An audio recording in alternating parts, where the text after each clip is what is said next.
വടക്കോട്ട് പോകുമ്പം മാവുമ്മ മാങ്ങാതൂശുമ്മക്കുന്നാരോ. അകലേ എന്നുള്ള മൈക്കല്ലേ, വായ കൊണ്ടാണ് ഡ്രംസ്. അങ്ങനെ വായിച്ച് അത് റെക്കോർഡ് ചെയ്ത് അത്. പക്ഷേ എന്താ കാര്യം എന്ന് വെച്ചാൽ ആ കാസറ്റിൽ ഏറ്റവും ഹിറ്റായത് അതാ. കൂലിപ്പണി ചെയ്യുന്ന ഒരു കലാകാരൻ ഉഴുതുമറിക്കാനാണ് സ്റ്റേജിലേക്ക് ഇറങ്ങുന്നത്. എല്ലാവരും മേക്കപ്പ് ഇട്ട് റെഡിയാകുമ്പോൾ പുള്ളി വാമപ്പ ചെയ്യണത്. കാരണം കുരങ്ങനെ ആനയൊക്കെ ചെയ്യണം. മണിച്ചേട്ടന് ഭയങ്കര പേടിയുള്ള കുറേ ഐറ്റങ്ങൾ ഉണ്ടായിരുന്നു. അതായത് ഒരു ഇഞ്ചക്ഷൻ ചെയ്യാൻ പേടിയാണ്, ഹോസ്പിറ്റലിൽ പോവാൻ പേടിയാണ്. നാടൻ പാട്ടുകൾ ചേലില് പാടണ മണിയന്റെ നല്ലൊരു ഫ്രണ്ടാ, എന്ന് ചിരിക്കുന്ന ഫ്രണ്ടാ, എണ്ണക്കറുപ്പുള്ള ഫ്രണ്ടാ.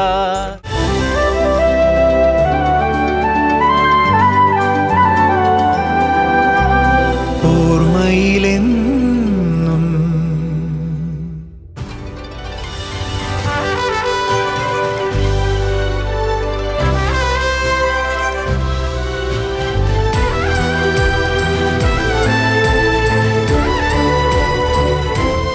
അതൊരു മാർച്ച് മാസമായിരുന്നു.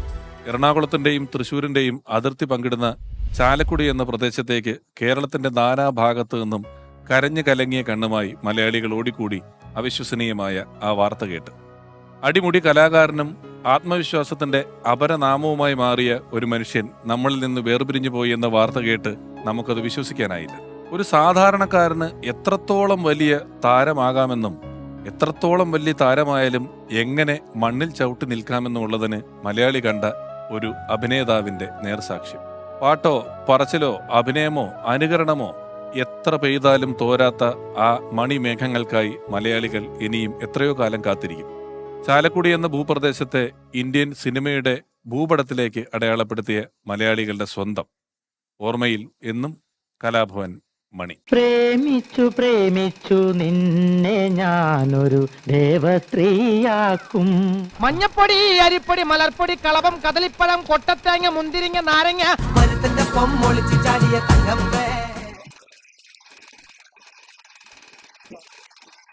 ആലിലക്കണ്ണ നിന്റെ മുരളിക കേൾക്കുമ്പോൾ എൻ മനസ്സിൽ പാട്ടുണരും.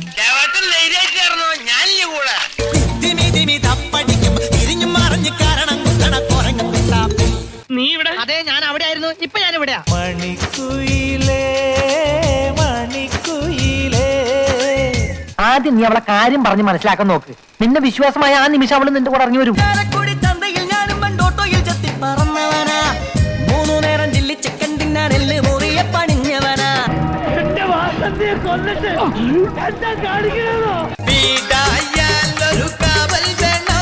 ബാറല്ല നമ്മൾ പൊളിക്കുന്നത്, ബാറിനടുത്തുള്ള സ്കൂള് പൊളിച്ചടക്കാൻ ഓർഡർ ഇട്ടിരിക്കാൻ ഞാൻ. കൈകൊട്ട് പെണ്ണേ കൈകൊട്ടു പെണ്ണേ കുഞ്ചും വളയിട്ട് കൈകൊട്ട്.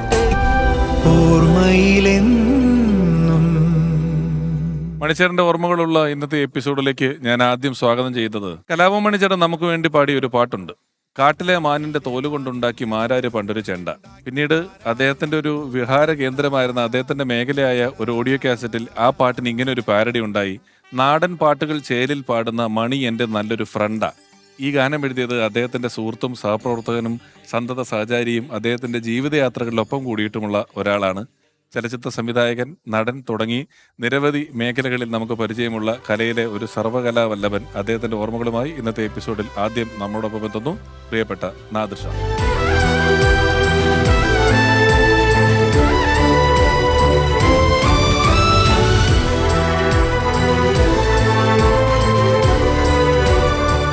കേൾക്കാം. നമസ്കാരം. നമസ്കാരം. വർഷങ്ങൾക്ക് മുമ്പ് കേരളത്തിൽ അങ്ങോളം ഇങ്ങോളം ഒരുപാട് വേദികളിൽ സൂപ്പർ ഹിറ്റായി പോയൊരു പ്രോഗ്രാമുണ്ട്. അതിന്റെ പേര് മണിനാദം എന്നാണ്. അത് മണിച്ചേട്ടനും നാദർഷക്കയും കൂടെ ചേർന്ന് ചെയ്യുന്നു എന്നുള്ളത് കൊണ്ടാണ് അതിന് മണിനാദം എന്നൊരു പേരിട്ടിരുന്നത്. വലിയ ദീർഘനാളത്തെ സൗഹൃദം, സിനിമാ ബന്ധം, വേദികൾ, വ്യക്തിബന്ധം, കുടുംബബന്ധം, ഒരുപാട് കാര്യങ്ങൾ പറയാനുണ്ട് നാദർഷക്കയ്ക്ക്. നാദർഷക്ക മണിച്ചേട്ടനെ ആദ്യമായി കണ്ടത് എവിടെയാണ്, എങ്ങനെയാണ്? ഞാൻ കലാഭവൻ മണിയെ കാണുന്നത് കലാഭവൻ്റെ സ്റ്റേജുകളിൽ മണി പ്രോഗ്രാം ചെയ്തിട്ട് കണ്ടിട്ടുണ്ട്. അന്ന് ഞങ്ങൾ രണ്ടുമൂന്ന് കൊച്ചിൻ ഹരിശ്രീ, കലാഭവൻ, ഓസ്കാർ അങ്ങനെ മത്സരബുദ്ധിയോടുകൂടി പരിപാടി ചെയ്തുകൊണ്ടിരിക്കുന്നത്. അപ്പോൾ കലാഭവൻ്റെ മെയിൻ സ്റ്റേജിലല്ലാതെ ഗാനങ്ങളുടെ ഇടയ്ക്ക് മണി എനിക്ക് പോകുന്നുണ്ട്. ഒന്നോ രണ്ടോ സ്റ്റേജുകളിൽ മണിയുടെ പെർഫോമൻസ് കണ്ടിട്ടുണ്ട്. പിന്നെ ഈ അന്ന് മണി കാണിക്കുന്ന കുറേ അഭ്യാസ പ്രകടനം ശരിക്കും കായികമായിട്ടുള്ള സംഭവങ്ങളൊക്കെ സ്റ്റേജിൽ ചെയ്താൽ അതെ ആന നടക്കുന്നത്, കാക്കയാടുന്നത്. അതായത് ഒരു സാധാരണ ഒരു മിമിക്രിക്കാരൻ കാണിക്കുന്നതിന് അപ്പുറം ശരീരം കൊണ്ട് എന്ത് കാണിക്കാൻ പറ്റുന്നു അത് മാക്സിമം കാണിക്കുന്ന ഒരു കലാകാരനായിട്ട്. അപ്പോൾ ഞാൻ വേറെ വലിയ അടുപ്പൊന്നും ഉണ്ടായില്ല, കണ്ടിട്ടുണ്ട്, ദൂരെ നിന്ന് കണ്ട് പരിചയപ്പെട്ടിട്ടുണ്ട്, ഇങ്ങനെ ചിരിച്ചിട്ടുണ്ട്, അത്രേ ഉള്ളൂ. അത് കഴിഞ്ഞിട്ട് പിന്നെ വീണ്ടും ഞങ്ങൾ തമ്മിൽ നേരിട്ട് കാണുന്നത് എന്ന് പറയുന്നത് അല്ലെങ്കിൽ കൂടുതൽ പരിചയപ്പെടുന്നത് കലാഭവമണിയെ ഞാൻ ഇന്റർവ്യൂ ചെയ്യുന്നുണ്ടായിരുന്നു. ചേട്ടൻ ഇന്റർവ്യൂ ചെയ്തെടുത്തോ? ഞാൻ ഒരു ഗൾഫ് ഷോയ്ക്ക് വേണ്ടി, ഞാൻ കേട്ടിട്ടുണ്ട് ഇന്റർവ്യൂ ചെയ്ത കാര്യം. അതെ, ഒരു ഗൾഫ് ഷോയിന് വേണ്ടിയിട്ട് പോകാൻ വേണ്ടി 2 മിമിക്രിക്കാർ വരും എന്ന് എൻ്റെ അടുത്ത് പറഞ്ഞിട്ടുണ്ടായിരുന്നു. അപ്പോൾ ഷോയ്ക്ക് പോകാൻ വേണ്ടി ഒന്ന് ടിനി ടോമാണ്, പിന്നെ സെഞ്ചുറി മമ്മിക്കാണ് ഈ കാര്യം പറഞ്ഞത് എൻ്റെ അടുത്ത്. ഒരു കലാഭവനിലുള്ളൊരു മണി, ഒരു ബെൻ ജോൺസനൊക്കെ ഓടണ എന്നൊക്കെ പറഞ്ഞ അങ്ങനെ ഞാൻ പറയാം എനിക്കറിയാം പുള്ളിയും വരും. അപ്പോൾ നിങ്ങൾ 2 പേരും നോക്കിയിട്ട് ആരെങ്കിലും ഒരാൾ, അല്ല 2 പേരെ പറ്റണം. അപ്പോൾ അതിൻ്റെ കൂടെ ഒരാൾ കൂടി നിൽപ്പുണ്ട്, ദിലീപ് ബാക്കിൽ. ദിലീപും ഈ ഷോയ്ക്ക് വേണ്ടിയിട്ട് തയ്യാറെടുത്ത് വരാൻ വേണ്ടി പ്ലാൻ ചെയ്തിരിക്കുകയാണ്. അപ്പോൾ എനിക്കിതിനകത്ത് ടിനി ടോമിന് ഓൾറെഡി ഇന്നാണ്, പിന്നെ കലാഭവമണിയെ നോക്കിയിട്ട് കലാഭവമണിയെ പറ്റിയില്ലെങ്കിൽ ദിലീപിനെ കൊണ്ടുവന്ന് പറഞ്ഞിട്ടുണ്ട്. അങ്ങനെ കലാഭവമണി ഞാൻ ആ ഷോയ്ക്ക് മണിയെയും ടിനി ടോമിനെ ഒരുമിച്ച് ഇൻ്റർവ്യൂ ചെയ്തിട്ടുണ്ടായിരുന്നു. പിന്നെ പലപ്പോഴും ഞാൻ പല വേദികളിലും പറഞ്ഞിട്ടുള്ളതാണ്. അതിൽ കലാഭവമണിയോടുള്ള അദ്ദേഹത്തിൻ്റെ ഒരു ഡയലോഗിൽ ഞാൻ വീണുപോയി. ശരിക്കും നമ്മളെ വീഴ്ത്തിയത് അന്ന് തൊട്ടുള്ളൊരു ബന്ധം, അന്ന് സിദ്ദിഖ, നമ്മുടെ നടൻ സിദ്ദിഖ ലീഡ് ചെയ്യുന്നൊരു ഷോയ്ക്ക് വേണ്ടിയിട്ട് പോയത്. അങ്ങനെ ഒരു മാസക്കാലം ഞങ്ങൾ ഒരുമിച്ചുണ്ടായിരുന്നു. ആദ്യം വേറെ മുറികളിൽ കിടന്നു. പിന്നീട് കലാഭവമണി ഞാൻ നോക്കിയപ്പോൾ ഓർക്കസ്ട്രക്കാർ ടീം കിടക്കുന്ന റൂമിൽ ഒരു സൈഡിൽ ഷീറ്റ് വിരിച്ച് കിടക്കുന്ന കണ്ടിട്ട് ഞാൻ കിടക്കുന്ന മുറിയിലേക്ക് മണിയെ വിളിച്ചുകൊണ്ടെന്ന് എൻ്റെ കൂടെ ഞങ്ങൾ ഒരുമിച്ച് ഒരു റൂമിൽ കിടന്ന് തുടങ്ങി. പിന്നീട് പലപ്പോഴും ഒരുപാട് തുടങ്ങി. അല്ല, ഇതിനിടയിൽ എന്തൊരു ഡയലോഗ് പറഞ്ഞത് എന്തായിരുന്നു? അത് വേറെ ഒന്നുമല്ല, അത് കലാഭവമണിയെ ഇപ്പം ഞാൻ എന്തെങ്കിലും ഇപ്പം മണി കാണിക്കുന്ന എല്ലാ അഭ്യാസം കാണിക്കാം. എൻ്റെ അടുത്ത് പറഞ്ഞ കുരങ്ങടക്കും അത് കാണിക്കാം, പിന്നെ ഞാൻ അത് കാണിക്കുന്നത്. അപ്പം മനസ്സുകൊണ്ട് മണി ആ ബാക്കിലൊരാൾ നിൽക്കണ്ടല്ലോ, ദിലീപിനെ കൊണ്ടുപോകാൻ വേണ്ടിയിട്ട് നമ്മൾ പ്ലാൻ ചെയ്ത് വെച്ചേക്കാം. അപ്പോൾ ഇവനെ കളഞ്ഞാൽ മാത്രമേ നമുക്ക് പറ്റുള്ളൂ. അങ്ങനെ പറഞ്ഞുകൊണ്ടിരിക്കുന്ന സമയത്താണ് മണി പറഞ്ഞത് ഒരു ആന നടക്കും. ഞാൻ പറഞ്ഞ് കാണിക്കാൻ പറഞ്ഞു. അങ്ങനെ പക്ഷേ എൻ്റെ അടുത്ത് പറഞ്ഞ ആനയുടെ ബാക്കാണ്, ബ്ലാക്ക് പാൻറ്റാണ് അത്, എന്നാൽ കറക്റ്റ് ആനയുടെ ബാക്ക് ഫിഗർ ഐറ്റം കിട്ടുള്ളൂ. അപ്പോൾ ഞാൻ പറഞ്ഞു എന്നിട്ട് കറുത്ത പാൻറ്റ് ഇട്ടുകൊണ്ട് വരാറുന്നില്ലെന്ന് ചോദിച്ചു.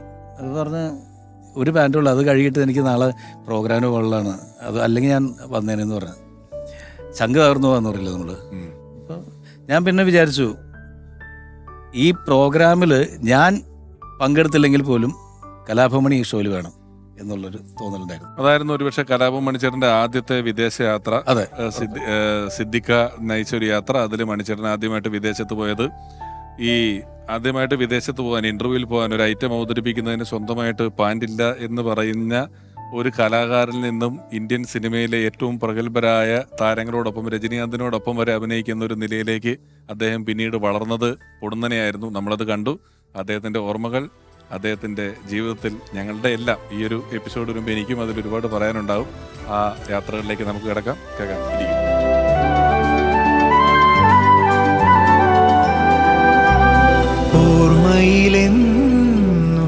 മണിച്ചേട്ടൻ ഇപ്പം ഈ നാദർഷിക്കാക്ക പറഞ്ഞു, അത് അദ്ദേഹം ശരീരം കൊണ്ട് പല ഇനങ്ങൾ കാണിക്കുമായിരുന്നു, അനുകരണങ്ങൾ ഉണ്ടായിരുന്നു, പലത് ചെയ്യുമായിരുന്നെങ്കിലും മണിച്ചേട്ടൻ പിന്നീട് പെട്ടെന്നൊരു ജനകീയത വന്നത് അദ്ദേഹം നാടൻ പാട്ടുകൾ പാടിക്കൊണ്ടാണ്. അന്നോളം ഉണ്ടായിരുന്നെങ്കിലും, പ്രചാരത്തിലുണ്ടായിരുന്നെങ്കിലും, നാടൻ പാട്ടുകളുടെ ഒരു വാണിജ്യ മൂല്യം, നാടൻ പാട്ടുകൾക്ക് ഓഡിയോ കാസറ്റ് വിൽക്കാൻ പറ്റും, നാടൻ പാട്ടുകളുടെ കാസറ്റുകൾ ഇറക്കാമെന്നൊക്കെ ജനങ്ങൾക്ക് മനസ്സിലാക്കി കൊടുത്തത് മണിച്ചേട്ടനാണ്. ഒരുപക്ഷെ മണിച്ചേട്ടന്റെ നാടൻ പാട്ടുകളുടെ കാസറ്റുകൾ ഇറങ്ങാൻ കാരണമായത് ദേമാവേലി കൊമ്പത്തിന്റെ ഒരു ഭാഗത്തിൽ, നാലാം ഭാഗത്തിൽ മണിച്ചേട്ടൻ ഒരു 4 വരി നാടൻ പാട്ട് പാടി.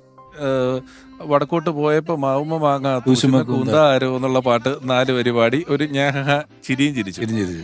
ആ പാട്ടിന്റെ ഒരു ബിറ്റ് വളരെ ജനകീയമായതാണ്. പിന്നീട് തൂശിമ കൂന്താരോ എന്ന് പറയുന്ന ഒരു ഫുൾ കാസറ്റ് ഇറങ്ങി, നാടൻ പാട്ട് വെച്ച് ഫുൾ കാസറ്റുകളായിട്ട് ഇറങ്ങിയിട്ടുള്ളത് അല്ലെ. ആ പാട്ട് ആ കാസറ്റിൽ വന്നത് എങ്ങനെയാണ്? അതില് ഞാൻ പറഞ്ഞില്ലേ, കലാഭവൻ, ഓസ്കാർ, ഹരിശ്രീ തമ്മിലെ മത്സരം നടന്നുകൊണ്ടിരുന്നത്, ട്രൂപ്പ് മത്സരം. ഈ ട്രൂപ്പ് മത്സരത്തിൽ മറ്റു ട്രൂപ്പിലെ ആളുകളെ പങ്കെടുപ്പിക്കില്ല എന്ന് പറയുന്ന നമ്മൾ സ്വാഭാവികമായിട്ടുള്ള ഇതുണ്ടല്ലോ. അപ്പോൾ ഈ മാവേലി കൊമ്പത്തിൽ പങ്കെടുക്കാൻ വേണ്ടിയിട്ട് കലാഭവൻ മണി പലപ്പോഴും ശ്രമിച്ചിട്ടുണ്ട്. അപ്പോൾ വേറെ ട്രൂപ്പിലായതിൻ്റെ പേരിൽ നമ്മൾ ഇതിനകത്ത് പങ്കെടുപ്പിക്കാതിരുന്നതാണ്. പക്ഷേ പിന്നീട് ഞങ്ങൾ രണ്ടുപേരും ദില്ലിവാല രാജകുമാരൻ എന്ന് പറയുന്ന ഒരു സിനിമയിൽ ഒരുമിച്ച് അഭിനയിച്ചു. ആ സിനിമയിൽ വേറൊരു ഇവൻ ജോയിൻ ചെയ്ത ദിവസം ഇപ്പം ഞങ്ങൾ രണ്ടുപേരും റൂംമേറ്റ്സാണ്. അപ്പോൾ ജോയിൻ ചെയ്ത ദിവസം എൻ്റെ അടുത്ത് പറഞ്ഞ്, എടാ ഞാനേ ഒരു സീനിൽ സേനൻ സാറിൻ്റെ അടുത്ത് പെർമിഷനോടുകൂടി ഞാൻ മറ്റേ ചിരി ചിരിച്ചിട്ടുണ്ട് കേട്ടാന്ന് പറഞ്ഞു. ഞാൻ പറയാം ഏത് ചിരി? നമ്മുടെ ഷിയാസക്കാട് ചിരിയില്ലേ എന്ന് പറഞ്ഞിട്ട് ഷിയാസ് ചിരിക്കുന്നൊരു ചിരിയുണ്ട്. ഷിയാസൊക്കെ കാസറ്റ് ഇട്ടല്ലേ ചിരിച്ചിരിക്കുവായിരുന്നു. ആ ചിരിയാണ് ഷിയാസ് ചിരി. അപ്പോൾ ഷിയാസക്കാരനെ അനുകരിച്ചിട്ട് ഞാനൊരു ചിരി ചിരിച്ചെന്ന് പറഞ്ഞു. അപ്പോൾ ഞാൻ വെച്ചാൽ എങ്ങനെയാടാന്ന് വെച്ചപ്പോൾ എന്ന് പറഞ്ഞിട്ട് അവൻ്റെ ചിരി. അപ്പോൾ ഞാൻ പറയാം എന്നിട്ട് അത് ഭയങ്കരമായിട്ട് ഏറ്റടാ, അത് ഈ സീനിൽ ഭയങ്കരമായിട്ട് ഉണ്ട്. അതിനകത്ത് അതുകൊണ്ട് ഈ മ്യാമന്മാരെ മനസ്സിലായോ മക്കൾക്ക് ആ സാധനമൊക്കെ ഈ സിനിമയിലാണ് അദ്ദേഹത്തിന്റെ. അതെ. അപ്പം ഞാൻ പറഞ്ഞ നീ സേനൻ സാറിൻ്റെ അടുത്ത് ചോദിച്ചു നോക്ക്, കാരണം പെർമിഷൻ വേണമല്ലോ ഡയറക്ടറെ. അത് ആ ചിരി ഒന്ന് കണ്ടിന്യൂസ് ആയിട്ട് പല സ്ഥലങ്ങളിൽ ഉപയോഗിക്കാൻ വേണ്ടിയിട്ട് അത് രജിസ്റ്റർ ചെയ്യാൻ സാധ്യത ഉണ്ടെന്ന് പറഞ്ഞു. അപ്പോൾ ഞാൻ പറഞ്ഞ് ചോദിച്ചാൽ സമ്മതിക്കുമോ? ഞാൻ പറഞ്ഞ് സേനട്ടൻ ചിലപ്പോൾ സമ്മതിക്കും. അങ്ങനെ ആ സിനിമയിലെ പല ഭാഗങ്ങളിൽ ആ ചിരി ഉണ്ടായിരുന്നു. ആ ചിരി കയറി കൊളുത്തി. പിന്നെ അതിനുശേഷം എൻ്റെ അടുത്ത് പറഞ്ഞ കാസറ്റിൽ പങ്കെടുക്കാം. ഞാൻ പറഞ്ഞ കാസറ്റിൽ പങ്കെടുക്കാം. അങ്ങനെ ആ കാസറ്റിൽ കാലുളുങ്ങി കിടന്ന കിടപ്പിൽ ബാപ്പ ഇന്ന് വിനിന്നു തിരുമുകാര ആ പാട്ട് മണിയെ കൊണ്ട് പാടിക്കാമെന്ന് വിചാരിച്ചു, പാരഡി. അപ്പോൾ അങ്ങനെ മണി അത് ഫിക്സ് ചെയ്യുന്നു. കാസറ്റ് റെക്കോർഡിങ്ങിൻ്റെ എല്ലാം കഴിഞ്ഞിട്ട് നമുക്ക് വളരെ നിസ്സാര ദിവസങ്ങളിലല്ലോ, പിന്നെ വരാൻ പറ്റിയില്ല. ഏത് സിനിമയുടെ ഷൂട്ടിങ്ങിലായിരുന്നു, അവിടെ നിന്ന് എത്താൻ പറ്റാതായിരുന്നു. ആ പാട്ട് ഹരിശ്രീ അശോകൻ ചേട്ടൻ വന്നപ്പോൾ അശോകൻ ചേട്ടനെ കൊണ്ട് ഞാൻ പാടിച്ചു. മണി വരില്ല എന്ന് തീരുമാനിച്ചു ഞങ്ങൾ, മണിക്ക് വരാൻ ഉള്ള സാധ്യതയില്ല. അങ്ങനെ കാസറ്റിൻ്റെ മിക്സിങ് നടക്കുന്ന സമയത്ത്, ഫൈനൽ മിക്സിങ്, വേറെ ഇനി ഒന്നും ചേർക്കാനില്ല. മണി ഓടിപ്പോൾ അടച്ചു വന്ന് സ്റ്റുഡിയോയിൽ വന്നിട്ട് പറഞ്ഞ്, എടാ ഞാൻ വരാനായിട്ട് സോറിട്ടാ. ഞാൻ പറഞ്ഞ പാട്ടൊക്കെ പോയി, അതൊക്കെ മിക്സിങ് നടക്കുകയാണ്. അയ്യോ അളിയാന്ന് അടുത്ത കാസറ്റിൽ നീ എന്തെങ്കിലും നോക്കടാ എന്ന് പറഞ്ഞിട്ട് അങ്ങനെ എല്ലാം കഴിഞ്ഞ് ഞങ്ങൾ മിക്സ് ചെയ്തുകൊണ്ടിരിക്കുന്ന സമയത്ത് അപ്പുറത്ത് കൺസോൾ റൂമിൽ നിന്ന് ഇപ്പം നമുക്ക് കാണാം, അവിടെ നമ്മുടെ ഫ്രണ്ട്സൊക്കെ കൂടി അവിടെ ബാക്കി കാസറ്റ് റെക്കോർഡിങ് കഴിഞ്ഞ ഫ്രണ്ട്സ് എല്ലാവരും ഇരിപ്പുണ്ട്. ഷിയാസ്, ജോർജ്, സംഘം. അവരെല്ലാവരുടെയും ഭയങ്കര കൈയടിച്ച് ഇങ്ങനെ എന്തോ ആസ്വദിക്കുന്നത് നമുക്ക് ഗ്ലാസ്സിൽ കൂടി കാണാം, ഓഡിയോ കേൾക്കാൻ പറ്റില്ല. അപ്പോൾ ഞാൻ പറഞ്ഞു അവിടെ ഒരു മൈക്ക് നമ്മൾ മിമിക്രിക്ക് വേണ്ടിയിട്ട് റെഡിയാക്കി വെച്ചിരുന്ന കുറേ മൈക്കുകളുണ്ട്. ഞാൻ പറഞ്ഞു അതൊന്ന് ഓൺ ചെയ്തതെന്ന് പറഞ്ഞു. എന്താണ് അവിടെ പരിപാടി എന്ന് അറിയട്ടെ എന്ന് പറഞ്ഞു. അപ്പോൾ നമ്മുടെ റെക്കോർഡ് ചെയ്ത് ഓൺ ചെയ്ത് കഴിഞ്ഞപ്പോഴേക്കും അവിടെ നിന്ന് വടക്കോട്ട് പോകുമ്പം മാവുമ്മ മാങ്ങാ ദൂഷുമക്കുന്നാരോ ദൂഷുമക്കുന്നാരോ ഇങ്ങനെ അകലേ എന്നുള്ള മൈക്കല്ലേ, ഭയങ്കര ഫീലാണ്. അപ്പോൾ എല്ലാവരുടെയും ക്ലാപ്സ് ഇങ്ങനെ, ഇത് ഭയങ്കര രസമായിട്ട് തോന്നി. ഞാൻ മണി അതൊന്ന് മൈക്കിലൊന്ന് പാടാന്ന് പറഞ്ഞു. അപ്പോൾ മണി പറഞ്ഞ എന്തിനാ? ഞാൻ പറഞ്ഞ നീ പാട്, നല്ല രസമുണ്ടത്. അങ്ങനെ ഓർക്കസ്ട്ര ഒന്നുമില്ല, എല്ലാം പോയില്ലേ. അവസാനം ഒരു ശ്രുതി ഇടാൻ വേണ്ടിയിട്ട് അവിടെ ഒരു കീബോർഡ് ഇരിപ്പുണ്ടായി, അതിൽ ശ്രുതി ഇട്ട് കൊടുത്തു. ആ ശ്രുതിയിൽ മണി പാടി. ഡ്രംസ് വായിച്ചത് ജോർജും കോട്ടയം വില്യംസും നമ്മളെ കൂടി വായ കൊണ്ടാണ് ഡ്രംസ്. അങ്ങനെ വായിച്ച് അത് റെക്കോർഡ് ചെയ്ത് കഴിഞ്ഞപ്പോൾ എല്ലാവരും ചോദിച്ചു ഇത് എവിടെ ഇടാനാണ്? ഞാൻ പറഞ്ഞു ഈ സാധനം നമുക്ക് ഉപയോഗിക്കാം, എവിടെയെങ്കിലും ഇടാം. അങ്ങനെ ഒരു പാട്ടും വേറൊരു സ്കിറ്റും കൂടി കളഞ്ഞിട്ട് അതിനകത്തൊരു കണക്ഷൻ മണി തന്നെയാണ് ഒരു വയസ്സിന്റെ മനുഷ്യന്റെ അരി കൂടി പോവില്ല എന്നുള്ളത് ആ അപ്പൂപ്പന്റെ ക്യാരക്ടറിലാണ് അത് കേട്ടിട്ടുള്ളത്. ഒരു പ്രായമുള്ള ഒരു അപ്പൂപ്പന്റെ ക്യാരക്ടർ അത് വെച്ചിട്ട് മണി ചെയ്ത് അത്. പക്ഷെ എന്താ കാര്യം എന്ന് വെച്ചാൽ ആ കാസറ്റിൽ ഏറ്റവും ഹിറ്റായത് അതാ. എനിക്ക് ഓർമ്മയുണ്ട്, ആ കാസറ്റൊക്കെ എനിക്ക് ഓർമ്മയുള്ള സമയത്താണ് അത് വളരെ ജനകീയമായി. അത് ഹിറ്റായതിന്റെ ബലമാണ് അടുത്ത മണിച്ചേട്ടന്റെ കാസറ്റിന്റെ പേര് തൂശിമ കൂന്താരം ഇട്ട് ഇറക്കാൻ പറ്റിയത്. ഇത് ഹിറ്റായതിന്റെ പേരിലാണ്. അത് തൂശിമ കൂന്താരം എന്ന് പറയുന്നത് നമ്മുടെ മാരുതി കാസറ്റ്സ് കബീർ കാസറ്റ് ആണ്. നമുക്ക് മണിച്ചേട്ടനെ പറ്റി പറയുമ്പോൾ മണിച്ചേട്ടന്റെ ഒരു എപ്പിസോഡിൽ ഒരുപക്ഷെ അദ്ദേഹത്തിനെ കൊണ്ട് ഏറ്റവും മികച്ച കഥാപാത്രങ്ങൾ ചെയ്യിച്ച, അദ്ദേഹത്തിന്റെ ഏറ്റവും മികച്ച മലയാളികൾ ഓർക്കുന്ന കഥാപാത്രത്തെ അദ്ദേഹത്തെ ഹീറോ ആക്കി അവതരിപ്പിച്ച സംവിധായകൻ നമുക്കെല്ലാം പ്രിയപ്പെട്ട വിനയൻ സാറ് അദ്ദേഹത്തെ ഇപ്പോൾ ഓർക്കും. നമുക്ക് കാണാം. മണി മലയാളത്തിന് പ്രിയങ്കരനായിട്ട് നോട്ട് ചെയ്യപ്പെടുന്നത് സല്ലാപം എന്ന് പറയുന്ന ചിത്രത്തിലാണ്. അതിനുശേഷമാണ് എൻ്റെ കല്യാണ സൗഗന്ധിയം എന്ന് പറയുന്ന സിനിമയിൽ മണി ഒരു മുഴുനീള ഹാസ്യ കഥാപാത്രം അഭിനയിക്കുന്നത്. ആ ഒരു ചിത്രത്തിൻ്റെ ഒരു ഇടവേളകളിൽ, ഷൂട്ടിങ്ങിൻ്റെ ഇടവേളകളിലാണ് ഇദ്ദേഹം ഈ അന്ധനായ ഒരു വ്യക്തിയുടെ മാനറിസങ്ങൾ ഞങ്ങളെ കാണിക്കുന്നതും ഞാൻ അവിടെ വെച്ചൊരു വാക്ക് കൊടുത്തു, മണി നിന്നെ മെയിൻ ക്യാരക്ടറാക്കി ഒരു സിനിമ ഞാൻ ചെയ്യും. മണിക്കതൊരു വലിയ അത്ഭുതമായിരുന്നു. പിന്നെ മണി ചോദിക്കുമായിരുന്നു എപ്പോഴും, സാർ എന്തായി ആ പടം? അങ്ങനെയാണ് ഈ വാസന്തി ലക്ഷ്മി എന്ന് പറയുന്ന ചിത്രം. ഒരു മുഴുനീള കോമഡിയനായ അങ്ങനെ ഒരു ചിരിയുമായിട്ട് എല്ലാവരും കണ്ടിരുന്ന മണി അത്ര സീരിയസ് ആയ ഒരു വേഷം ചെയ്ത് നമ്മളെ ഞെട്ടിച്ചു കളഞ്ഞു. അതിനുശേഷം മണിയെ കരുമാടിക്കുട്ടനായിക്കോട്ടെ, മണി വില്ലനായിട്ട് അഭിനയിച്ച നമ്മളെയൊക്കെ ഏറെ രസിപ്പിച്ച മമ്മൂട്ടി ചിത്രം രാക്ഷസരാജാവായിക്കോട്ടെ, ആ കഥാപാത്രത്തെയാണ് ഞാൻ അന്ന് വിക്രം തമിഴിൽ ജെമിനി ചെയ്യുമ്പോൾ വിക്രമിനെ ഞാൻ തന്നെ ഇനിഷ്യേറ്റ് ചെയ്ത് അതിൻ്റെ പ്രിന്റ് അയച്ചു കൊടുത്തിട്ട് കാണിക്കുകയും AVM അവരുടെ ജെമിനിയിലോട്ട് മണിയെ കാസ്റ്റ് ചെയ്യുന്നതും. മണി പിന്നെ തെലുങ്കിലും തമിഴിലും ഒക്കെ വലിയ പടയോട്ടം തന്നെ മണി നടത്തി. അങ്ങനെ ഒരു നടനപ്പുറം, ഒരു വലിയ സംഗീതജ്ഞനപ്പുറം, നാടൻ പാട്ടിന്റെ ഒരു വലിയ ഖനിയായിരുന്നല്ലോ അദ്ദേഹം. അതിനൊക്കെ അപ്പുറം വലിയ മനുഷ്യസ്നേഹി എന്നുള്ള നിലയിലാണ് ഞാൻ മണിയെ സ്മരിക്കുന്നത്. മണിക്ക് ആ സ്മരണ കേരളത്തിലെ ജനങ്ങളും കൊടുക്കുന്നുണ്ടെന്നാണ് എനിക്ക് തോന്നുന്നത്. കരുമാടിക്കുട്ടനാണെങ്കിലും വാസന്തി ലക്ഷ്മിയുമാണെങ്കിലും അതിനുശേഷം വന്നിട്ടുള്ള ഒരുപാട് ശേഷവും മുമ്പാണെങ്കിലും രാക്ഷസരാജാവിലാണെങ്കിലും ഒരുപാട് ചിത്രങ്ങൾ ഗംഭീര വേഷങ്ങൾ കൊടുത്തിട്ടുള്ള ആളാണ് വിനയൻ സാർ. പക്ഷെ വിനയൻ സാർ അത് കൺക്ലൂഡ് ചെയ്യുമ്പോൾ പറഞ്ഞൊരു കാര്യം മനുഷ്യസ്നേഹി എന്നുള്ള നിലയിലാണ്. മലയാള സിനിമയിൽ ഈ സമീപകാലങ്ങളിൽ അല്ലെങ്കിൽ ഒരു 2 ദശകങ്ങൾക്കകത്ത് ഒരു അന്ത്യയാത്രയിൽ ഇത്രയും ജനം കൂടിയ മറ്റൊരു നടനുണ്ടോ എന്ന് സംശയിക്കുന്ന രീതിയിലാണ് അദ്ദേഹം കലാരംഗത്തും വ്യക്തി ജീവിത രംഗത്തും ജീവിച്ചത്. നാദർഷക്ക് ഇപ്പം വന്ന് സംസാരിച്ചു തുടങ്ങിയപ്പോൾ ആദ്യം പറഞ്ഞു ആദ്യത്തെ വിദേശയാത്രയ്ക്ക് വേണ്ടി 2 പേരെ ഇന്റർവ്യൂ ചെയ്തെടുത്തു. 2 പേരാണെന്ന് സിദ്ദിഖയുടെ കൂടെ വിദേശത്തേക്ക് പോകാൻ ഇന്റർവ്യൂ ചെയ്തത്.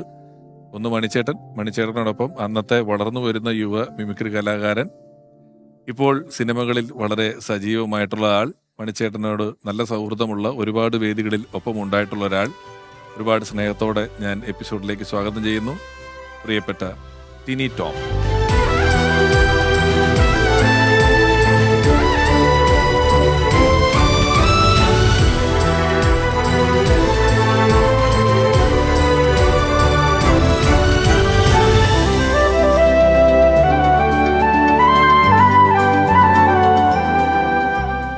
ചേട്ടാ സ്വാഗതം. Thank you.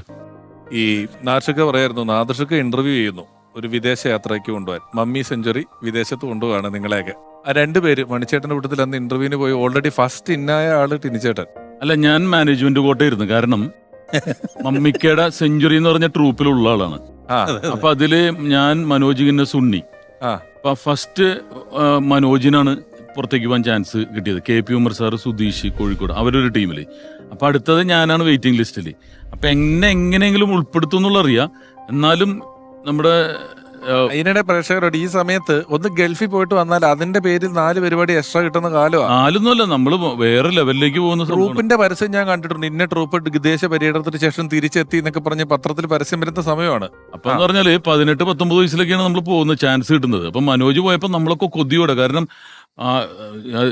ചന്ദ്രനിലേക്ക് വിടുന്നത് പോലെയാണ് നമ്മൾ ആഘോഷമാണ്. കാരണം ഒരിക്കലും ചാൻസ് കിട്ടില്ല നമ്മളെ പോലെയുള്ളവർക്ക്.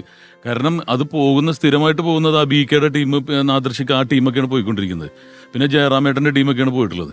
അപ്പൊ നമ്മുടെ ടീമിൽ അങ്ങനെ മനോജ് പോയിട്ട് വരുന്നത് ഞാനാണ്. അപ്പൊ നിനക്കൊരു സംഭവം റെഡിയാക്കിയിട്ടുണ്ട് ഇങ്ങനെ ഗൾഫിൽ എന്ന് പറഞ്ഞപ്പോൾ നമ്മള് അത് കിട്ടുക. ആ കാലഘട്ടത്തിൽ ആരും പോയിട്ടില്ല. അങ്ങനെ നാദർശിക്ക, സിദ്ദിഖ അങ്ങനെ ഉള്ളവരെ വന്നു ചേരുന്നു. എറണാകുളത്ത് ചാന്ദിനി പാർക്ക് അവിടെ ചെല്ലാൻ പറഞ്ഞു. ഞാൻ അവിടെ ബസ്സിന് ചെല്ലുമ്പോൾ മണിച്ചേട്ടൻ ഉണ്ട്. മണിച്ചേട്ടൻ ഈ കുരങ്ങന്റെ സംഭവമൊക്കെ ചെയ്യുന്നു. പക്ഷെ മണിച്ചേട്ടനെ ഞാൻ ആദ്യം പരിചയപ്പെടുന്നത് അവിടെയല്ല, കലാഭവനിൽ.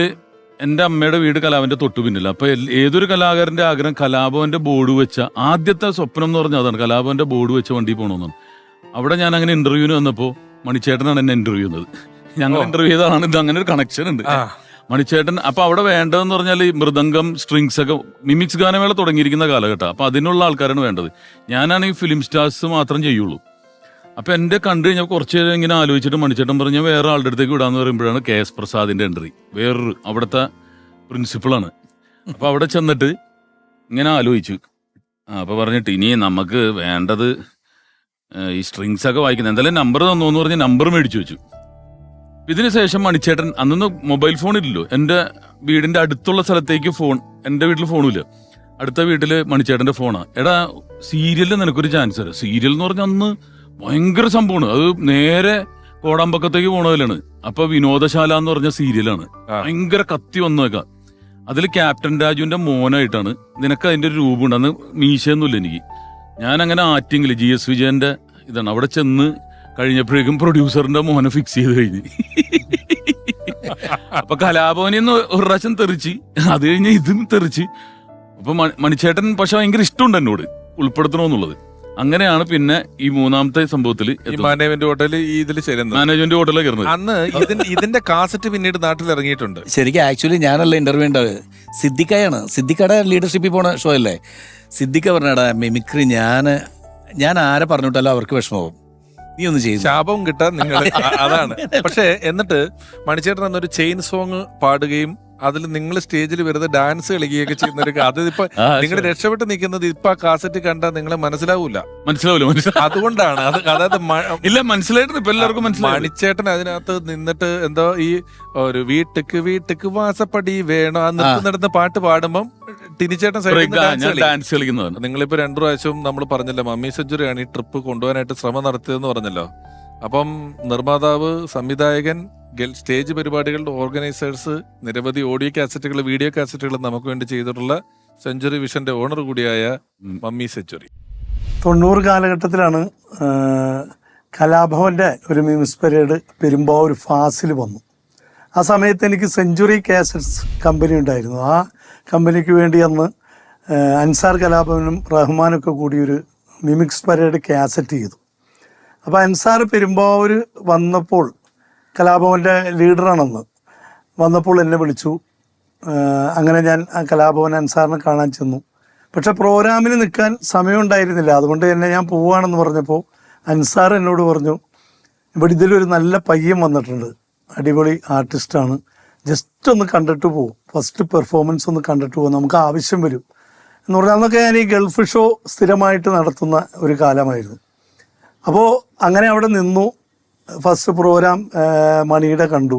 മണിയുടെ ആദ്യത്തെ ഐറ്റം കണ്ടപ്പോൾ തന്നെ പിന്നെ എനിക്ക് അവിടെ ഇരിക്കാൻ തോന്നി. ഞാൻ ഫുൾ പ്രോഗ്രാം കണ്ട് മണിയെ സ്റ്റേജിൻ്റെ ബാക്കിൽ ചെന്ന് കണ്ട് മണിയുടെ നമ്പറും മേടിച്ചിട്ടാണ് ഞാൻ പോയത്. അങ്ങനെ ഒരു ഗൾഫ് ഷോ വന്നപ്പോൾ സ്ഥിരമായിട്ട് നാദിർഷ അതുപോലുള്ള ആർട്ടിസ്റ്റുകളാണ് എൻ്റെ കൂടെ വന്നുകൊണ്ടിരിക്കുന്നത്. നാദിർഷ 3-4 സ്റ്റേജ് കഴിഞ്ഞു. അപ്പോൾ ഞങ്ങൾ ഗൾഫ് ഷോ ഒരുമിച്ച്. അപ്പോൾ മണിയെ നാദിർഷ അറിഞ്ഞിട്ടില്ല മണിയെ വിളിക്കുന്ന കാര്യം. നാദിർഷനെ ഫിക്സ് ചെയ്തു. ബാക്കി ആർട്ടിസ്റ്റിനെയൊക്കെ ഞാൻ വിളിച്ചോളാം എന്ന് പറഞ്ഞു. അങ്ങനെ എൻ്റെ ട്രൂപ്പ് ഉണ്ടെന്ന് കൊച്ചിൻ സെഞ്ചുറി. അതിലെ മെയിൻ താരമായിട്ട് കളിക്കുന്നത് ടിനി ടോമാണ്, അതിൻ്റെ ലീഡർ. അപ്പോൾ ടിനീനെ ഞാൻ ഉൾപ്പെടുത്തി. അങ്ങനെ മണിയെ എഗ്രിമെൻ്റ് ചെയ്തു. ആ പ്രോഗ്രാം വൻ സക്സസ് ആയിരുന്നു. സിദ്ദീഖായിരുന്നു നേതൃത്വം കൊടുക്കുന്നത്, നാദിർഷ, എല്ലാവരും ഉണ്ടെങ്കിലും ആദ്യത്തെ ഷോ കഴിഞ്ഞപ്പോൾ തന്നെ കലാഭവൻ മണിയുടെ ഷോ ആയിട്ട് മാറി. അതാ പറഞ്ഞ സത്യമാണ്. കാരണം സ്റ്റേജിൽ കയറുന്നതിന് മുമ്പ് നാദിർഷിക്കാനെ സിദ്ദിഖാനെ ഓൾറെഡി എല്ലാവർക്കും അറിയാം. പക്ഷെ ഷോ കഴിഞ്ഞ് കഴിയുമ്പോഴേക്കും മണിയായിരിക്കും അവിടുത്തെ താരം. അല്ല, ഞാനിപ്പോൾ പറഞ്ഞപ്പോൾ ഈ മണിച്ചേട്ടൻ്റെ ഒരു കാര്യം, മണിച്ചേട്ടൻ ഒരു ലൈഫ് ജാക്കറ്റ് പോലെയാണ്. നമ്മളിപ്പോൾ സ്റ്റേജിൽ ഇപ്പോഴൊക്കെ നമ്മൾ ചില ഷോയ്ക്ക് പോകുമ്പോൾ നമ്മളൊരു ഓർഡർ ഇട്ടു, ഷോ നടക്കുന്നു. ഒരു ഷോയിൽ എന്തും സംഭവിക്കാമല്ലോ, ജനറേറ്റർ കേടാവാം, ഒരു പല അപകടങ്ങൾ എന്ത് വേണേൽ സംഭവിക്കാം. ഈ മണിച്ചേട്ടൻ ഉണ്ടായിരുന്നപ്പോൾ ഒരു ധൈര്യം എന്താ പറയുക, മണിച്ചേട്ടൻ നമുക്ക് ഏത് സമയത്ത് സ്റ്റേജ് എങ്ങനെ കയറ്റി വിട്ടാലും ഒരു മൈക്ക് ഉണ്ടെങ്കിൽ അവിടെ ചെന്ന് കളം പിടിച്ച് പാട്ട് പാടണോ. പക്ഷെ ഈ ഷോന്റെ ഏറ്റവും തുറുപ്പിച്ചിട്ട് മണിച്ചേട്ടനായിരുന്നു. ഇവരിങ്ങനെ വെച്ചിട്ടുണ്ട്. പക്ഷെ നമ്മുടെ ഫസ്റ്റ് റിഹേഴ്സലിൽ പുള്ളിയുടെ കാലൊളിങ്ങി, ഓർക്കണ്ട, കാലൊളിങ്ങിട്ട് ചെയ്യാൻ പറ്റാത്ത അവസ്ഥയില്ല. അപ്പൊ ഫസ്റ്റ് സ്റ്റേജിൽ പുള്ളി സാധാരണ എന്ന് പറഞ്ഞാൽ, ഞാൻ പറയുന്നത് പറയാം, കൂലിപ്പണി ചെയ്യുന്ന ഒരു കലാകാരൻ ഉഴുതുമറിക്കാനാണ് സ്റ്റേജിലേക്ക് ഇറങ്ങുന്നത്. എല്ലാവരും മേക്കപ്പ് ഇട്ട് റെഡിയാകുമ്പോൾ പുള്ളി വാമപ്പ ചെയ്യണത്. കാരണം കുരങ്ങനെ ആനയൊക്കെ ചെയ്യണം.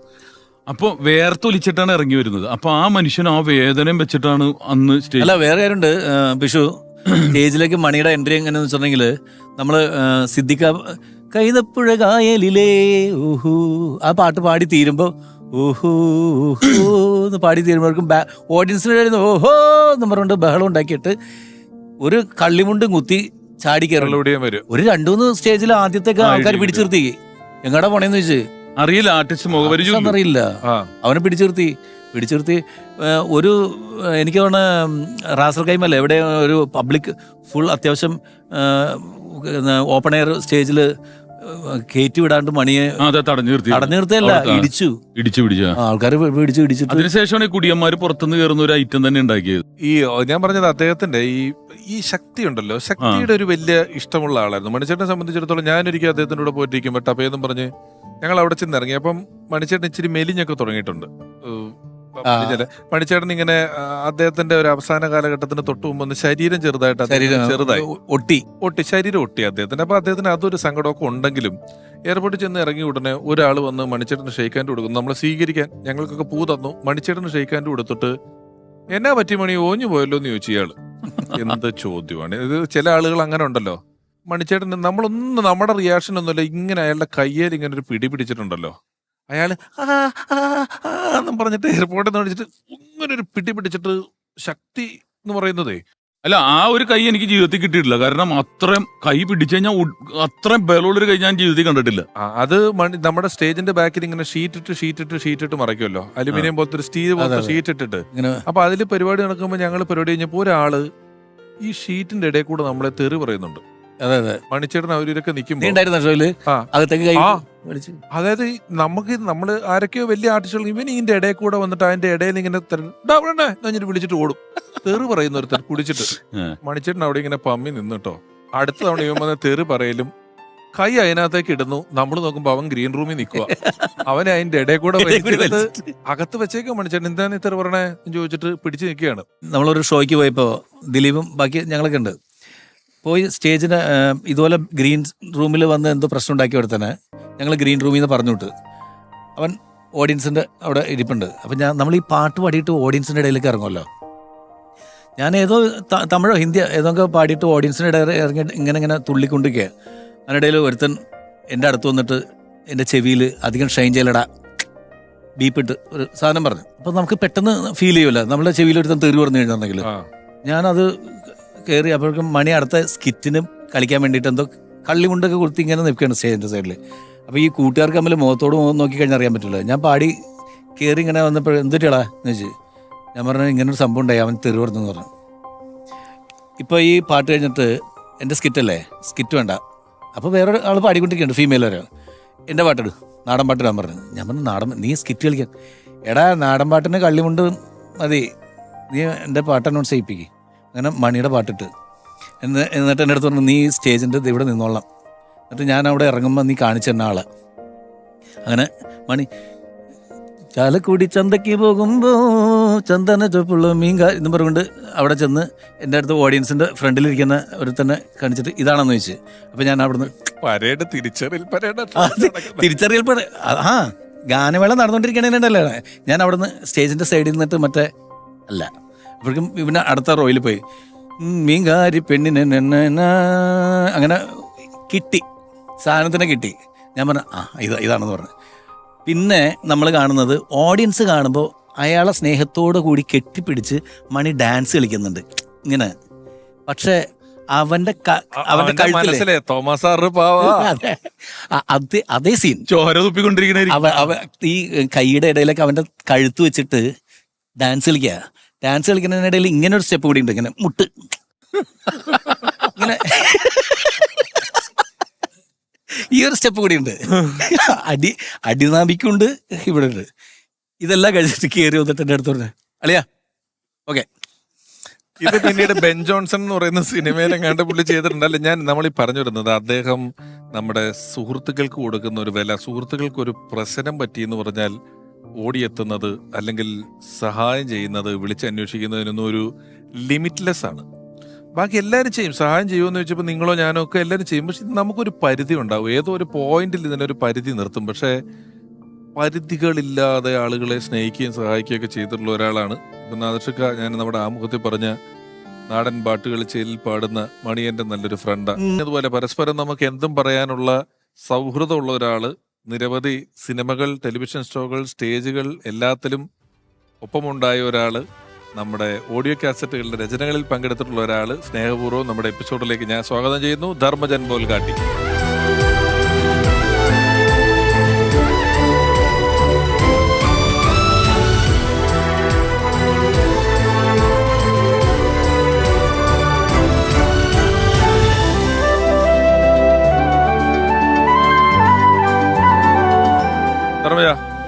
കലകി. ഈ ധർമ്മജനും മണിച്ചേട്ടനുമായിട്ട് വലിയ ബന്ധമാണ്. ജനുവരി 1-നാണല്ലോ മണിച്ചേട്ടന്റെ പിറന്നാള് എല്ലാ കൊല്ലം തുടക്കത്തില്. അപ്പം അവിടെ അദ്ദേഹത്തിന്റെ നാട്ടിൽ ചില പരിപാടികളുണ്ടാവും, അതിന് ഞാൻ പോവും. എനിക്ക് വളരെ കൗതുകം തോന്നിയൊരു കാര്യം, ഇവരെ തമ്മിൽ കണ്ടത്, മേജർ രവിചേട്ടന്റെ അനിയൻ പട്ടാമ്പി കണ്ണൻ ചേട്ടനുണ്ടല്ലോ, അദ്ദേഹം ഒരു പ്രോഗ്രാം പിടിച്ചു അദ്ദേഹത്തിന്റെ നാട്ടിൽ. കൽപ്പന ചേച്ചി, മണിച്ചേട്ടൻ, ഞങ്ങളെല്ലാം ഉണ്ട്. ഞാൻ അവതാരകനാണ്. 6 അടി പൊക്കമുള്ള ഒരു വലിയ സ്റ്റേജാണ്. അപ്പോൾ അടുത്ത പാട്ടം കണ്ട മണിച്ചേട്ടന്റെ പാട്ടാണ്. അപ്പം ഞാനിത് ആങ്കർ ചെയ്യാനായിട്ട് സ്റ്റേജിൽ കയറുന്നതിന് തൊട്ട് മുമ്പ് ധർമ്മം വന്നിട്ട് പറഞ്ഞു, ഒരു പാട്ടും കൂടെ ഇടൂ, അത് കഴിഞ്ഞിട്ട് മണിച്ചേട്ടന്റെ പാട്ടിടാം. ഞാൻ വെച്ചാൽ അതെന്താ, മൂപ്പ് തെറ്റും, ഇതാണ് വാക്ക്. ഞാൻ ഞെട്ടിപ്പോയി, ഇത് എന്തോ ഒരു ബന്ധമല്ലോ, നമുക്ക് ശ്രദ്ധിക്കല്ലോ. ഞാനത് അടുത്ത് വേറൊരു പാട്ട് അനൗൺസ് ചെയ്തു. തിരിച്ചു വരുമ്പോൾ ഈ 6 അടി പൊക്കമുള്ള സ്റ്റേജിന്റെ ബാക്കിൽ എവിടുന്നോ 3-4 ഇഷ്ടികകൾ സംഘടിപ്പിച്ചിട്ട് അവിടെ നടന്ന് വിറക് പെറുക്കിയിട്ട് ഇവനും മണിച്ചേട്ടനും കൂടെ ബീഫ് ഉണ്ടാക്കിക്കൊണ്ടിരിക്കുകയാണ്. എൻ്റെ ആദ്യത്തെ പടത്തിൽ ഞാൻ അഭിനയിക്കുമ്പോൾ ഞാൻ അതിൽ കൂടി ഇങ്ങനെ നടന്നു പോകുമ്പോൾ ദിലീപേട്ടൻ ചോദിച്ചു, എടാ US പോകാൻ താല്പര്യം ഉണ്ടോയെന്ന് ചോദിച്ചു എന്നോട്. അപ്പം ഞാൻ പറഞ്ഞു US പോലോ. ഇവനോട് പറഞ്ഞിട്ട് കാര്യമില്ല, ഇവന് എന്ത് പറഞ്ഞാലും ഒരു ഇല്ലാത്ത ഒരാളാണെന്ന് പറഞ്ഞിട്ട് ഞങ്ങൾ പോണ ടീമെന്ന് പറഞ്ഞാൽ വലിയ ടീമാണ്. എനിക്കറിയാം. ദിലീപേട്ടനുണ്ട്, ഇക്കാക്കുണ്ട്, സലിംകുമാറുണ്ട്, മണിച്ചേട്ടന്റെ കരുത്തും ഇതൊക്കെ നിങ്ങൾ പറഞ്ഞു കഴിഞ്ഞല്ലോ. മണിച്ചേട്ടൻ എന്ന് പറഞ്ഞാൽ ഒരു ഇഞ്ചക്ഷൻ ചെയ്യാൻ പേടിയുള്ള ഒരാളാണ്, ഒറ്റക്കൊരു റൂമിൽ കിടക്കാൻ പേടിയുള്ളതാണ്. അപ്പോൾ പുള്ളി ഞാനും കൂടി ഒരു ദിവസം ഇങ്ങനെ എന്തോ കാര്യം പറഞ്ഞിട്ട്, അപ്പോൾ നീ എവിടെ പോണ് നീ ചോദിച്ചപ്പോൾ ഞാൻ പറഞ്ഞു, ദിലീപേട്ടൻ വിളിച്ചിട്ടുണ്ട്, ഇക്കാക്ക കൂടി എങ്ങാണ്ട് പോകുന്നുണ്ട്, അവിടെ പോകണം. അങ്ങനെ പോകാൻ മറ്റേ നമുക്ക് ഒരു സ്ഥലം വരെ പോകുന്നുണ്ട് എന്നൊക്കെ പറഞ്ഞിട്ട് എന്നെ വിളിച്ചിട്ട് പോയി. ഞങ്ങൾ പോയി തിരിച്ചു വന്നു. അപ്പോൾ ഇവിടെ നിന്ന് പോകുമ്പോൾ തന്നെ കുറേ $, ഇവിടുന്ന് ഇന്ത്യൻ മണി മാറിയിട്ട് കുറേ പൈസ എനിക്കും തന്നിട്ടുണ്ട്, കുറേ പൈസ പുള്ളിയുടെ പോക്കറ്റിലുണ്ട്. ഇതൊക്കെയാണ് ചിലവാക്കണത്. അപ്പോൾ ഞങ്ങൾ തിരിച്ചു വന്നിട്ട് വലിയ ഹോട്ടലാണ്, ഒരു 10-13 നിലയുള്ള ഹോട്ടലാണ്. അപ്പോൾ അവിടെ കയറുമ്പോൾ കുറേ ഇംഗ്ലീഷ് പിള്ളേർ, നല്ല വെളുത്ത് തുടുത്ത് പയ്യന്മാരൊക്കെ ഉണ്ട്. ഞങ്ങളെ രണ്ടുപേരും കൂടി ഈ ലിഫ്റ്റിൽ കയറിയിരിക്കുമ്പോൾ അവന്മാരെന്തോ ആഘോഷമൊക്കെയാണ്.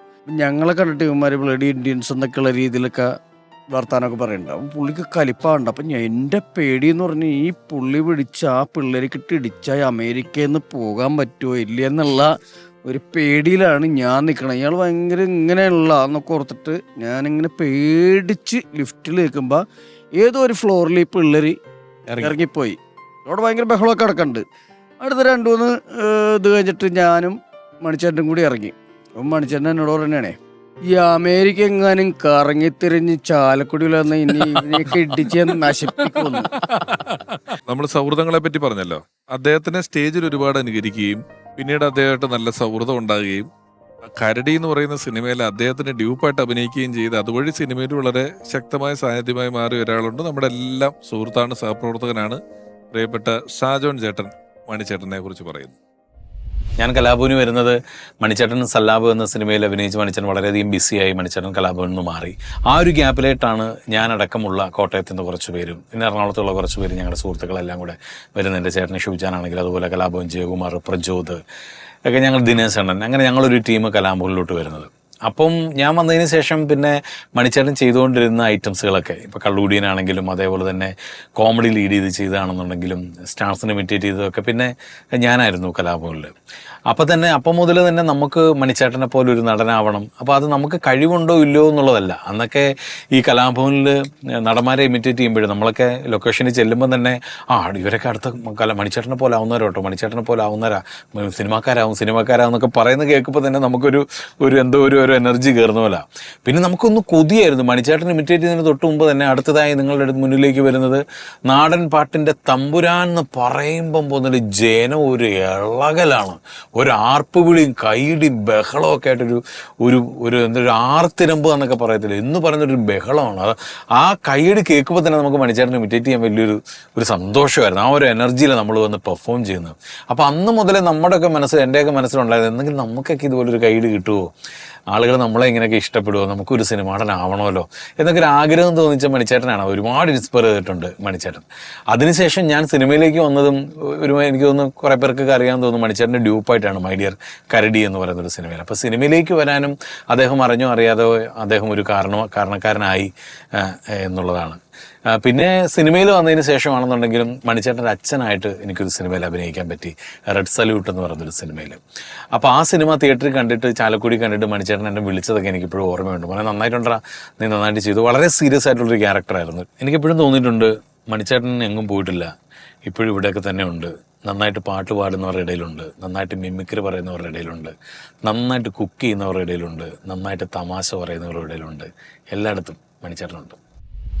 ഷാൻചേട്ടൻ പറഞ്ഞ് അവസാനിപ്പിച്ചൊരു കാര്യമുണ്ടല്ലോ, അദ്ദേഹം എല്ലാവരുടെയും ഇടയിലുണ്ട് എന്ന് പറയുന്നത്.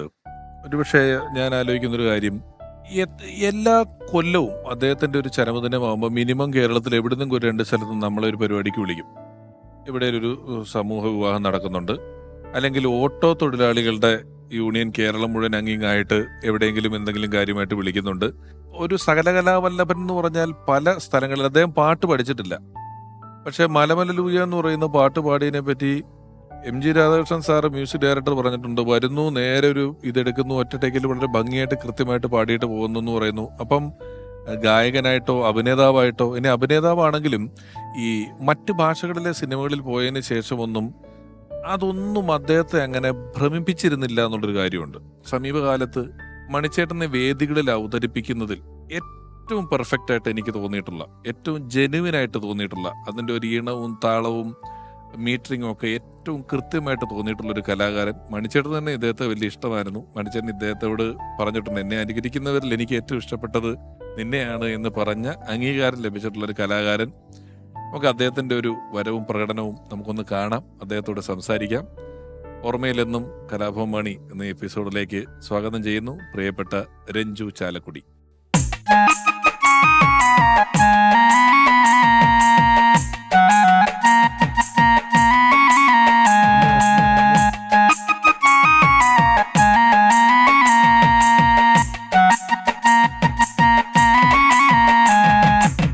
കോരമാമി കൊയിലൂതണ് ചങ്കരമാമി താളടിച്ചണ് ഇത് കണ്ടിട്ടമ്പ്രോ താള് തോച്ചണ തൊയ്യമ്മയ്യപ്പന്താര. കോരമാമി കൊയിലൂതണ് ചങ്കരമാമി താളടിച്ചണ് ഇത് കണ്ടിട്ടമ്പ്രോ താള് തോച്ചണ തൊയ്യമ്മയ്യപ്പന്താര. കൊച്ചിൻ്റെ അച്ഛൻ നെല്ലും മാറ്റി വാട്ടി വെച്ച് ഇതങ്ങനെ, കൊച്ചിൻ്റെ അച്ഛൻ നെല്ലും മാറ്റി വാട്ടി വെച്ചിട്ടങ്ങനെ ഇല്ലി പള്ളിൻ്റെ ഇടേ കോടെ ഓടണ ഓട്ടം കണ്ടയ്യപ്പന്താര. ഇല്ലി പള്ളിൻ്റെ ഇടേ കോടെ ഓടണ ഓട്ടം കണ്ടയ്യപ്പന്താര.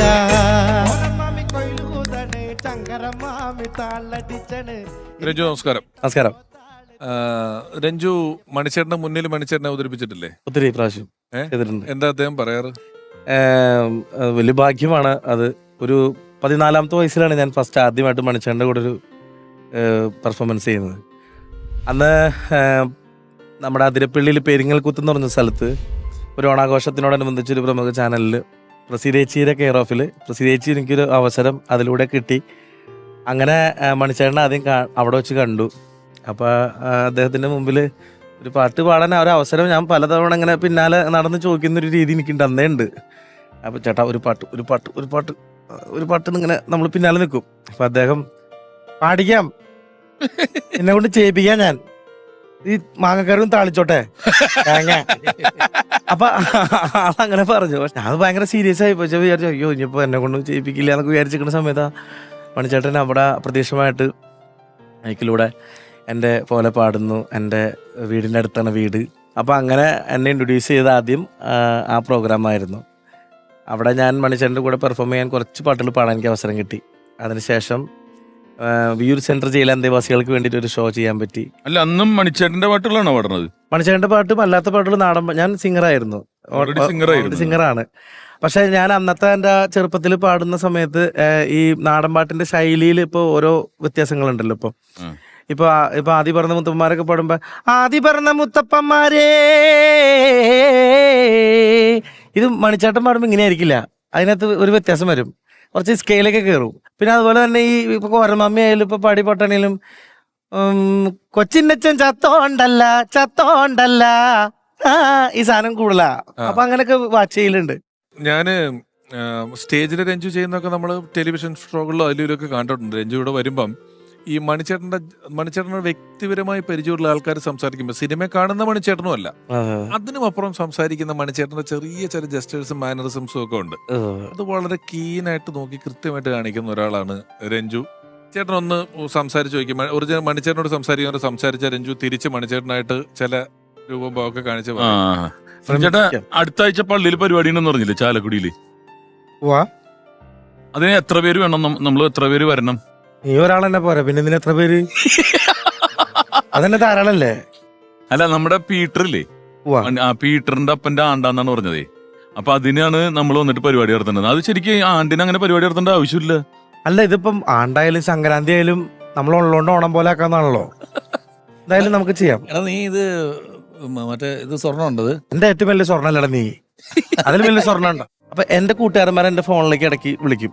അന്ന് എനിക്ക് സ്വന്തമായിട്ട് മൊബൈലില്ല, തൊട്ടപ്പുറത്തെ അയൽപ്പക്കത്തേക്ക് വിളിക്കും. എന്നിട്ട് പറയും, ഡാ ഞങ്ങൾ ഇങ്ങനെ ഫ്രണ്ട്സാണ്, അപ്പോൾ നീ മണിച്ചേട്ടൻ്റെ വോയിസിൽ സംസാരിച്ചോളൂ. അപ്പോൾ ഞങ്ങൾ ഫോൺ എടുക്കണ വഴിക്ക് ഏതറാ എന്ന് ചോദിക്കണം. അങ്ങനെ നിരന്തരം നടന്നുകൊണ്ടിരിക്കുകയാണ്. എൻ്റെ ഫ്രണ്ട്സുകൾ ഇടയ്ക്ക് വിളിക്കും. അങ്ങനെ ഒരു ദിവസം എൻ്റെ അയൽപ്പക്കത്തേക്ക് കോൾ വന്നു. ഞാൻ രഞ്ജിത്തിൻ്റെ കോൾ വന്നിട്ടുണ്ടെന്ന് വിളിച്ചു. ഞാൻ ചെന്നെടുത്ത് സംസാരിച്ചപ്പോൾ ഞാൻ ചോദിച്ചു, അപ്പോൾ എൻ്റെ പേര് ഇവരാരെങ്കിലും ആയിരിക്കുന്ന. ഞാൻ ചോദിച്ചു, അപ്പോൾ ഇങ്ങനെ ഈ വോയിസിൽ, ഹലോ ഇതാരെ സംസാരിക്കണേ? അപ്പൊ അവിടുന്ന്, നീ ആരാ? അപ്പൊ ഞാൻ ഇത് എക്കോ അടിച്ചിട്ട് തിരിച്ചു കിട്ടാൻ പറഞ്ഞ പോലെ എനിക്ക് തോന്നിയത്. ഞാൻ കലാപമണി. അപ്പൊ പിന്നെ ഞാൻ ആരാ? അങ്ങനെ സംഭവം ഉണ്ടായിട്ടുണ്ട്.